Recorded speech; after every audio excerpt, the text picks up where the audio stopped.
আসসালামু আলাইকুম গাইস। আজ আমার এইটা হলো ফার্ম, এই এক সাইডে ফার্ম, এই পুরা অ্যাঙ্গেল দিয়া এই ফার্মটা দেওয়া হয়েছে। কারণ ছাদের উপর, তো ছাদের উপরে আপনার এটা দোতলার উপরে, আপনার ছাদের উপরে যদি অ্যাঙ্গেল দিয়া যদি না করি অনেক সময় এই তুফানে যদি নিয়ে ফালাই দেয়, তাই জন্য আমি এই যে অ্যাঙ্গেল দিয়ে করা এই জায়গাটার মধ্যে পুরা এই অ্যাঙ্গেল দিয়ে করা হয়েছে।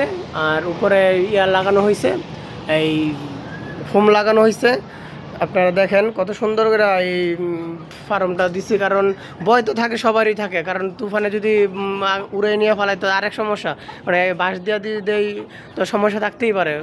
তাই জন্য অনেক অ্যাঙ্গেল দিয়া করা, এই যে অ্যাঙ্গেল দিয়া পুরা ডাই তুলছি।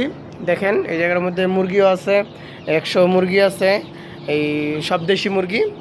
দেশি মুরগি আলহামদুলিল্লাহ সুস্থ আছে সব, এই আলহামদুলিল্লাহ একটা বাচ্চা কোনো কিছু হয় নাই। এই যে দেখেন এই জায়গার মধ্যে আপনার এই দেশি মুরগি আছে খাঁচার ভিতরে।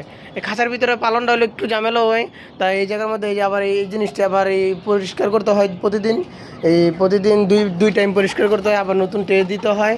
আপনারা দেখেন খুব সুন্দর করে যদি পালা যায় দেশি মুরগি, খুব সুন্দরভাবে এই ইয়া করা যায়, পালন যায়।